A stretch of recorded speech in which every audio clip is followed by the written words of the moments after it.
On your Monday episode of Locked On Raptors, I promised I'd never let myself fall victim to this, but damn it, the Toronto Raptors have me preseason pilled.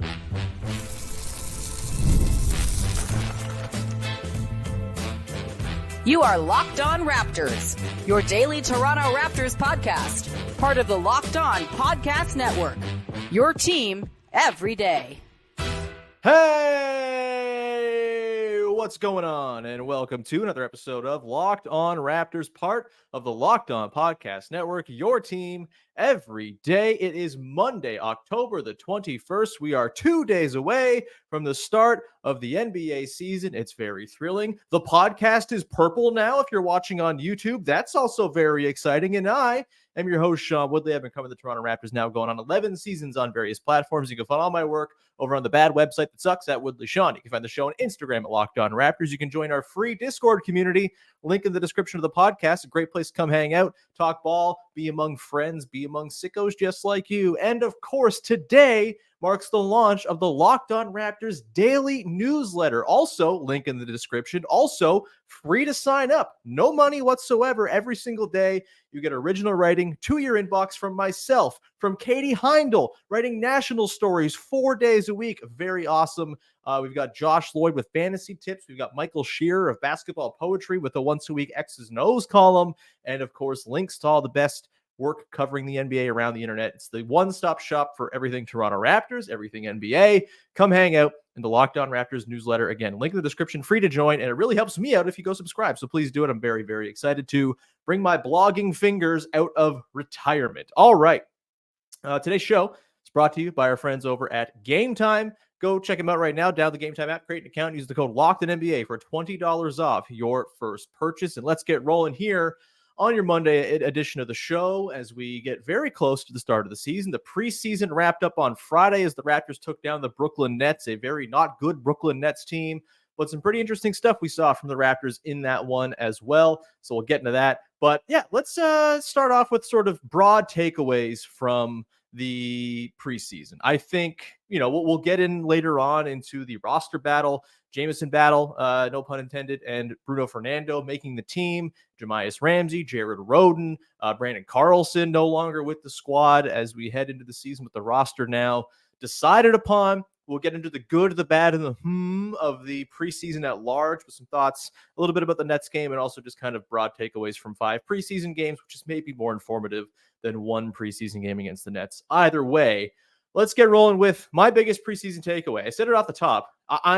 And look, I want to sort of couch this and say I'm not like all in and picking the Raptors to go win 45 games and make the playoffs or anything like that.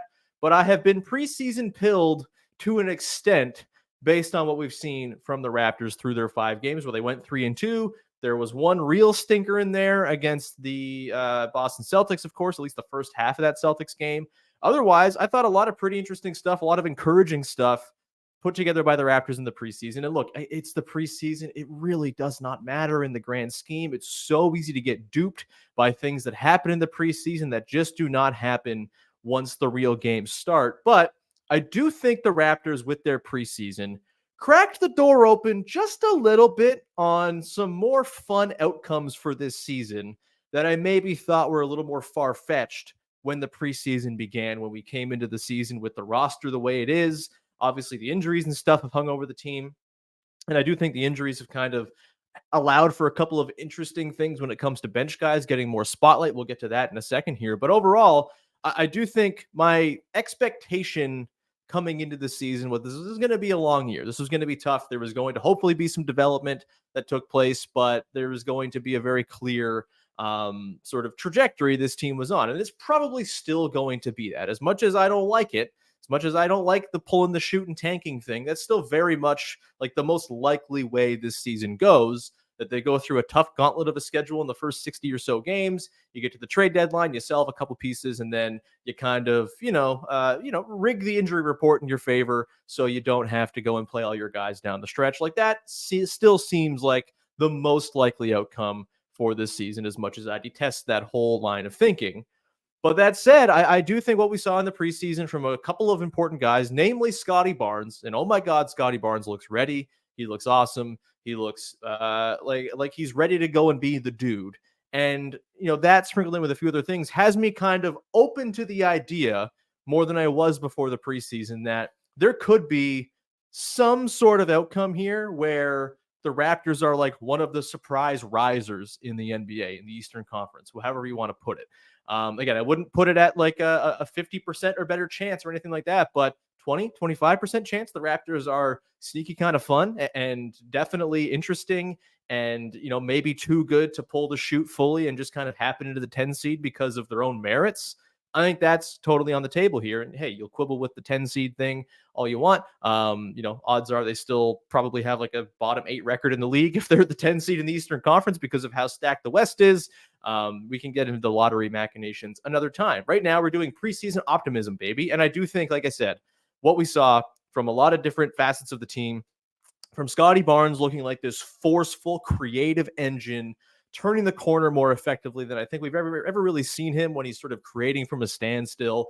The frenetic energy he's bringing to the table, the just sort of the punch, the verve he's playing with. If he can carry that over the course of most of the season, that's going to translate to a lot of wins, and it's going to translate to Scottie Barnes being in the All-NBA conversation. And if you are an All-NBA conversation guy, you're dragging your teams to more wins than you probably should have on merit. And so that's part of it. I'm, 18, 6 and 4 for Scottie in the preseason, 54% shooting, 38% from deep, 2 stocks, 62% true shooting, which is great to see. Again, it's all just the preseason, all caveats applied, but that version of Scottie Barnes we saw in the Celtics game, the second Celtics game in particular, and that game against the Nets, and for various stretches through the other couple of games he played, that's a Scottie Barnes you can get behind, and a Scottie Barnes who can help this team overachieve. So again, just kind of cracking the door open, right? I think the door was pretty much shut coming in for me on this team being anything but, at best, sort of like a sad 10th seed. I do think my expectation now, I've thrown around the term fun bad a lot in the preseason. That's more been sort of hopeful thinking of, oh, maybe they can be fun and bad. Maybe, just maybe. I actually think they will be fun bad at the very least now. And that to me is a pretty good place to be. You could be in a lot worse positions than being a young, fun, bad team in the NBA. And I think because of the youth, because of the sort of excitement that will be watching Scottie Barnes kind of figure out the ropes as the main guy for a full season for the first time. You see these other guys in Emmanuel Quickly, who I thought looked pretty good in his return. The playmaking stuff from him, that dude can pass. That guy's a dimes machine. Pretty into that. Like, he's testing his limits. You have all these guys kind of testing how far they can go, what they can do, what they're capable of. And that can be a recipe for a bit of a surprise as they test limits that maybe we weren't sure were there for them. And so that's a big reason why I'm feeling good. I also think, the biggest thing for me coming into the season that was going to sink this team's chances, because I've always been very bullish on the starters, and I'm even more bullish on the starters, seeing what Grady Dick looks like. Hopefully he starts. I don't think there's been a declaration yet of who's going to start once they're fully healthy, but I think it's got to be Grady Dick. I think it's pretty academic at this point. If you're not starting Grady Dick, you are not optimizing your best lineup, and therefore you're trying to lose games, which sucks. They shouldn't do that. But I think the concern, beyond the starters, I think, having a pretty good shot of being good to very good has always been the bench, right? The secondary guys, the reserves. Are there guys who can fill niches for you? Is there enough shooting? Are there enough guys who are capable NBA rotation players? And coming into the preseason, I felt pretty skeptical that they had anything more than 2 rotation players off the bench in Kelly Olynyk and Bruce Brown. I think those guys are real, legitimate NBA bench pieces. And if they're healthy, they're going to provide positive contributions to this team. I am a little more optimistic. I think that there's a rotation player or 2 to be found in the Ochai Agbaji, Davion Mitchell, Jamal Shed, Chris Boucher. Who am I missing? Jonathan Mobo, Jacoby Walter, who we haven't seen yet, but hopefully we've seen pretty soon. I think there's a rotation player or 2 to be found among that group of dudes. And if that's the case, and you can get 8, 9 guys who are like legitimately capable NBA players, that is going to help matters. That's going to help you sort of weather, the odd injury here and there. It's going to help you weather minutes where you don't have your starters on the floor in a way that they just could not last year. They got absolutely bludgeoned last year in minutes where they had fewer than like 3 starters on the floor.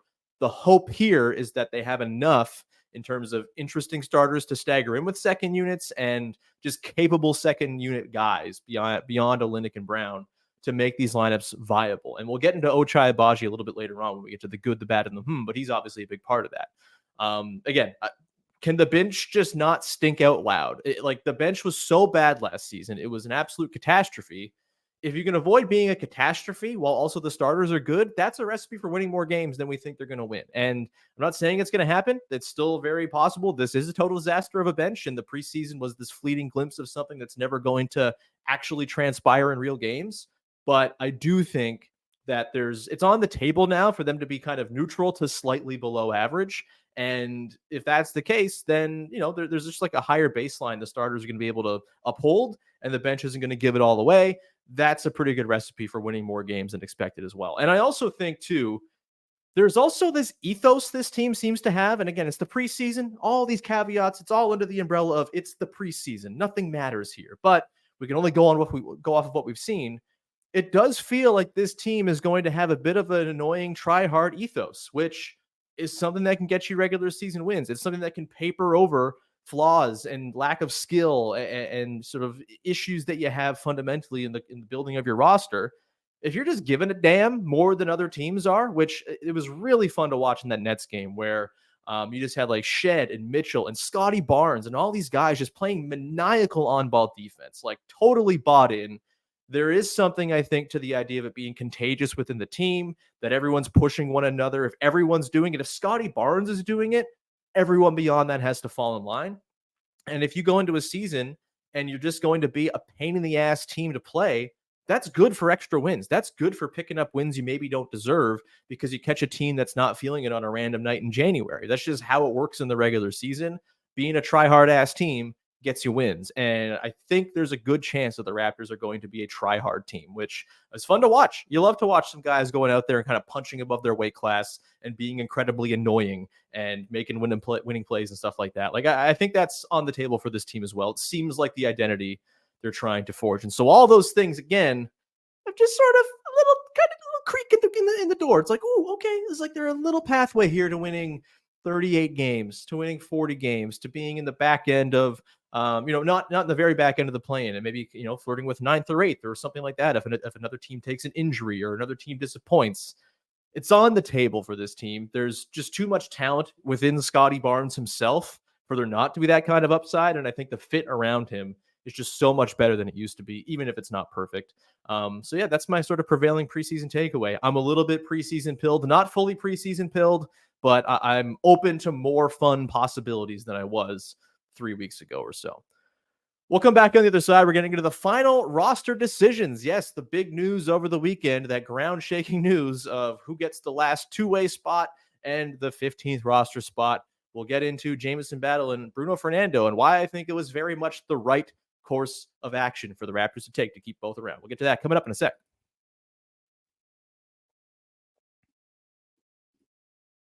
Today's show is brought to you by our friends over at FanDuel, the #1 sportsbook in North America. NFL fans, you can start the season with a big return on FanDuel. And all you got to do is go over to their really easy to use app. And when you get a hunch in the middle of a game, you can check out the latest stats, view live play-by-play, and so much more on the same page where you place your bets. So if you're someone who likes to make in-game wagers, you want to bet on, like this team's going to go score on this touchdown drive, or this one's going to end in a field goal versus a touchdown, or whatever it might be, you can go and peruse those lines on FanDuel and make bets while games are going on.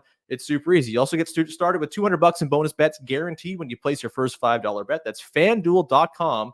Go check them out for $200 in bonus bets guaranteed when you place your first $5 bet. Of course, it's the start of the NBA season too as well. Make a futures bet. Go pick the Denver Nuggets to win the championship or something like that. If you feel a good hunch, am I going to do that? I think I might be picking the Nuggets again. I believe in Jokic. Either way, go to FanDuel.com and get started. It's the official sports book of the Locked On Podcast Network.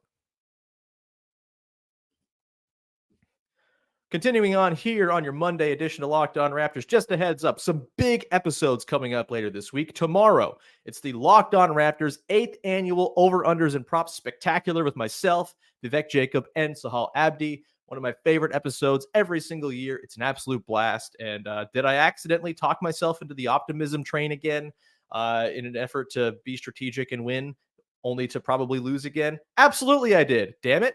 So go check that out tomorrow.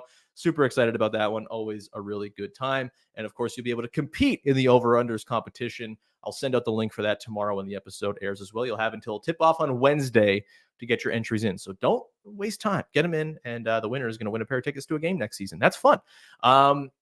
Also, coming Wednesday, we got our bold predictions with Joseph Visharo. So that's going to be great too. Let's get into the roster battles and the final roster decisions made by the Raptors. They announced it Saturday, as every other team announced their final roster choices. Jamison Battle gets Branden Carlson's two-way spot. Branden Carlson is waived, and Bruno Fernando earns the 15th spot on the roster.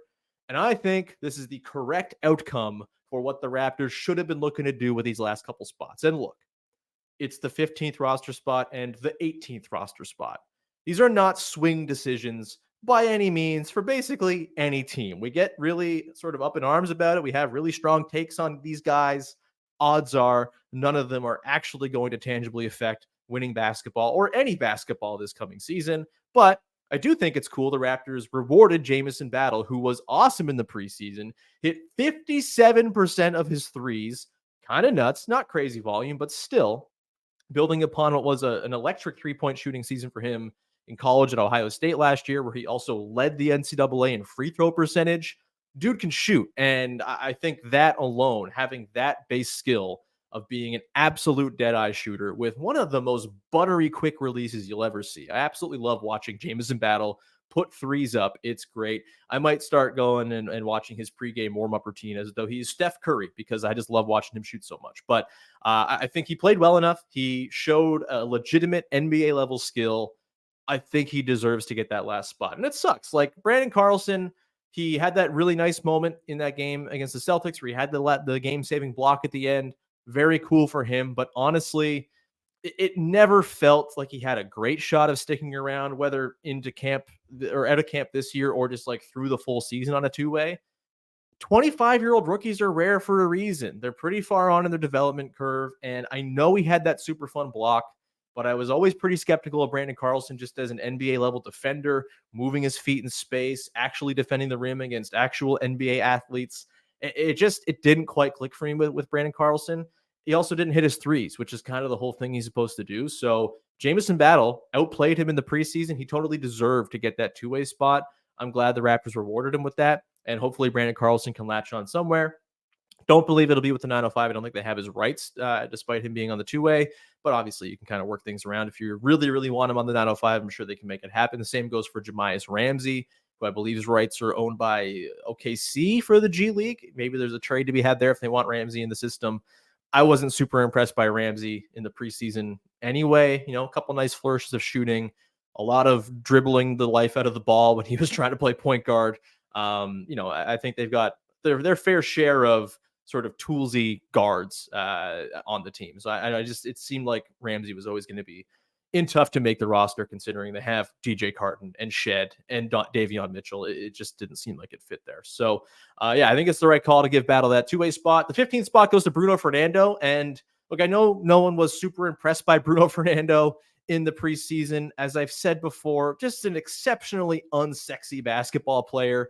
It's just not pretty, right? Like, he's just like, it's grime, it's elbows, it's just like moving dudes out of the way. There's not a whole lot of craft to his game. There's not a whole lot of touch going on, but he's someone who can rebound. He averaged 5 boards a game in 14 minutes of action throughout the preseason, put in 6 points, and he drives good defense when he's on the floor. Like, this is a thing he's always done.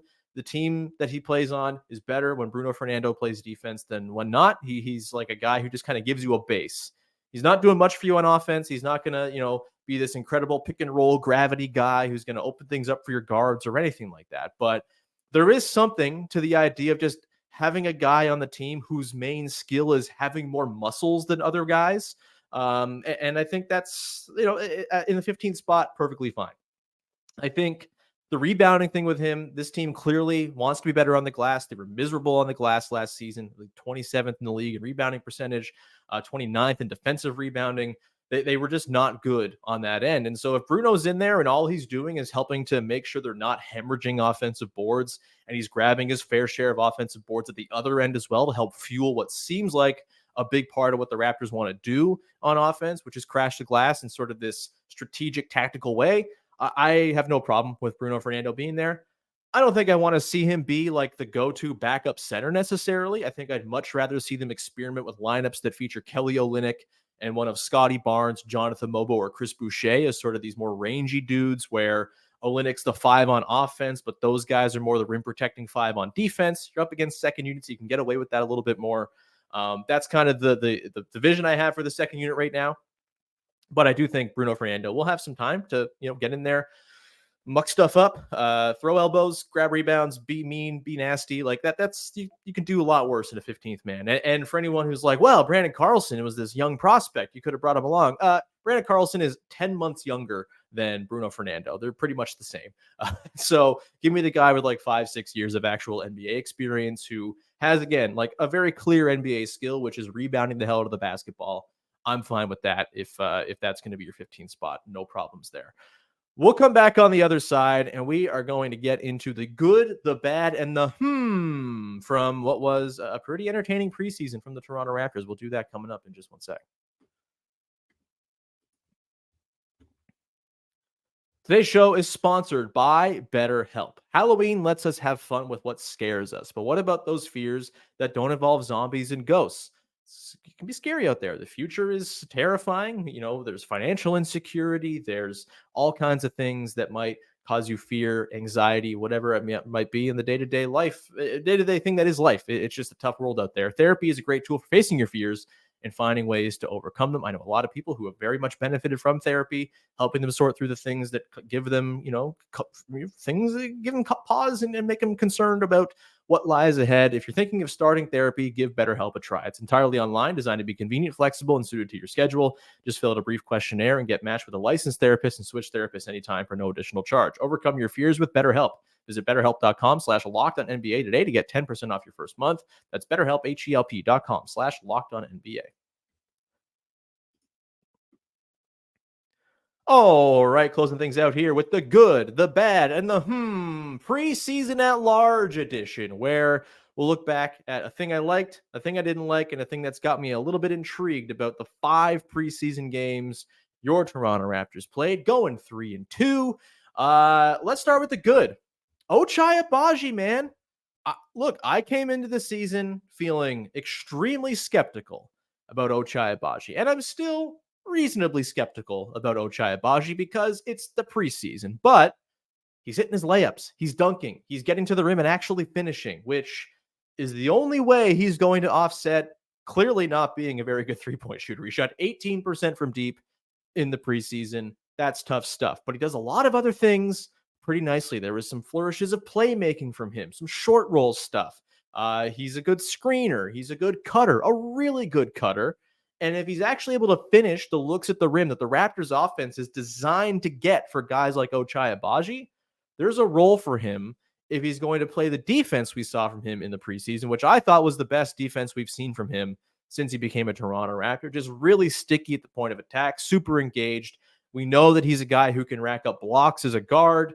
I think, the version of Ochai Agbaji we saw through 5 preseason games, 10 points, 3 boards, nearly 3 assists in 24 minutes. Like, that's a guy who can be an 8th man in an NBA rotation. We're not talking about being a starter, being a high leverage playoff worthy guy or anything like that right now. We're just talking about, can he be someone who fills the gaps and is a decent non-liability for you off the bench? And yes, the shooting is going to be a problem. I'm glad he keeps taking them. I don't care if he goes 1 for 6. Like, he's got to keep taking them. He's got to have them go at some point. But he can also do other things to affect winning basketball, the defense and the interior scoring being the 2 main things, on top of a little bit of extra playmaking, connective stuff.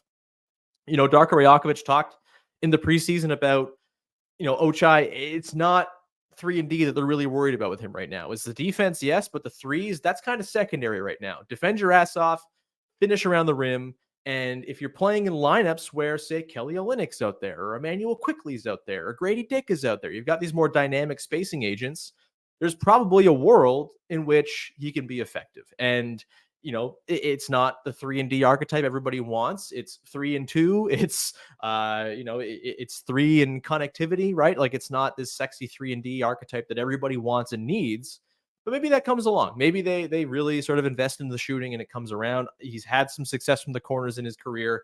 I'm not super bullish on that happening, but if he can be someone who shoots, what did he shoot? 54% from the field, and that was on with 18%, 19% from deep over the course of the preseason. Like he hit everything from two during the preseason. That's great to see. He's not going to hit everything from two in the regular season. We'll see if it actually holds up against real teams playing real games, but I'm at least open to the idea that Ochai Agbaji can be a viable non-liability rotation piece for this team. And that, I think, is a pretty good thing to come out of preseason feeling. The bad, Davion Mitchell's offense. Man, this was expected, I should say. Like, I don't think there was any world in which Davion Mitchell was going to come in and become like this pick and roll master who's scoring, who's dishing, who's doing it all as a lead backup guard. I think, and there might be some pushback to me saying his offense is bad because, look at the assists. He got so many assists. I think he was like 4th in the league in assists in the preseason or something like that. 3.8 points a game and 24 minutes played of action on 40% true shooting is a really tough look for a presumptive lead guard type. And this is an offensive economy the Raptors have built themselves where assists are inflated. The inflation is off the charts when it comes to assists on this team because it's all about assists. I think our pal Samson Folk has dubbed it the assist farm. It's totally on point. It's a team that is designed to get a lot of assists, and it's going to inflate guys' numbers as a result. You have to take those assists with a grain of salt with Mitchell. And it's not to say Mitchell doesn't have passing chops, because he does. He definitely does. But I don't know if it's like super advanced. I don't know if he's like seeing those like 2-3 reads ahead type of thing. Like he's not sort of picking apart with his decision making or anything like that. He's making the rudimentary reads and he's doing it pretty well. But I just think because defenses do not care when he has the ball, they do not care about his pull-up threat. They're going under on every screen set for him. There's just no way for Davion Mitchell to get to the place on the floor where he really is effective, which is interior scoring. Like he's a good 2-point scorer, always has been, but there's just not avenues for him to get there because defenses do not care about him as a lead ball handler. And they're happy to go under and just say, all right, dude, like we're not going to give you the corner to turn to get downhill. Like make a pass, sure, hit the roller, something like that. That's fine. But we just don't care about you as a scorer. His playmaking is not defense bending in any way. And I think that's a problem. I continue to think Davion Mitchell's best role, if there is one for him in the NBA, is as an off-ball defensive pest who is like a cursory 3-point shooter like he was last year. He needs more volume than like 2.5 attempts a game. He's got to take like 4 or 5 if he's going to be in there. Like he's got to be bombing away on those catch and shoots to just sort of ratchet up the volume, all of that. And I just think that's a better way to use what he does well and limit what he doesn't do well, which is create from a standstill. I think he's got a really nice first step that can be weaponized against rotating defenses too, even defenses that aren't all the way closing out to him and getting right up in his grill. Like he's got a good enough first step that an off-kilter defense can be something he can punish.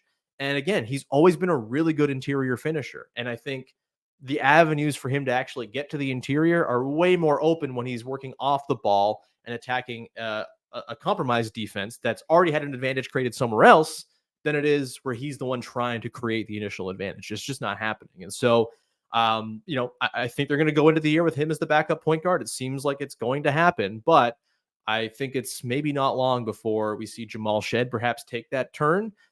They have the same issue, 3-point shooting for sure. Shed went like 2 of 14 from 3 during the preseason. Like that's not super encouraging, but I think he's got a better first step. I think he's more capable of turning the corner against a defense that's going under on him. I think he's a better passer. He has those sort of more next level reads kind of in his bag too.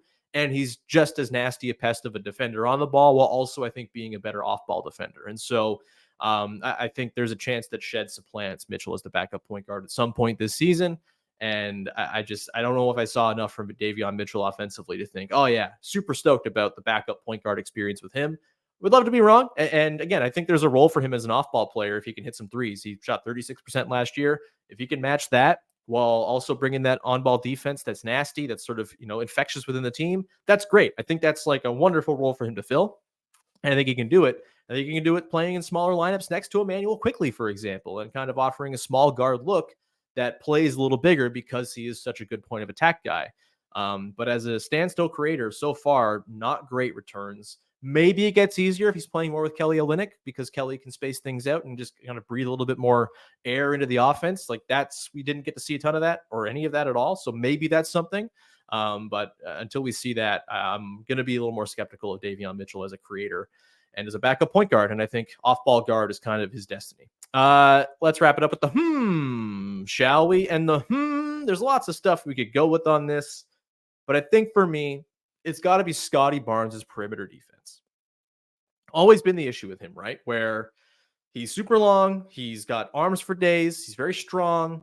He should be a good perimeter defender, but he's always had, talk about high hips and sort of biology and stuff like that. Like he's always had the high hips. It's always been a struggle for him to stick with guys, and he's not done himself any favors by being sort of over aggressive, right? Just kind of not trusting on the fact that he's enormous and getting right up into guys to allow those blow bys.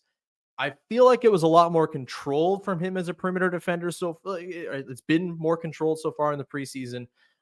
There were a couple flashes in that game against the Celtics on Tuesday where he stuck with Jason Tatum and completely locked him down. That's really encouraging stuff, because if Scottie Barnes can be the answer to the who the hell is going to guard the best wings when it matters most question on this team, that changes a lot. It makes RJ Barrett's life a lot easier and makes his long-term viability a lot more sort of palatable, even if he's not going to be an above average defender. I think it just, it takes him away from the sort of low man stuff that he's really good at, of course, but there's nothing wrong with Scottie Barnes being excellent at multiple things on defense. That just gives you a lot more versatility, a lot more ways you can deploy your defense. And again, it's the preseason. We'll see, but I've loved what I've seen from him. I love the energy, the engagement. He just seems totally locked in on both ends. And you have, again, that sort of just joyful version of Scottie Barnes where he's relishing everything, where he's, driving the bus on offense and also just completely wrecking stuff defensively because he's so huge. He's so smart. He's so everywhere all the time.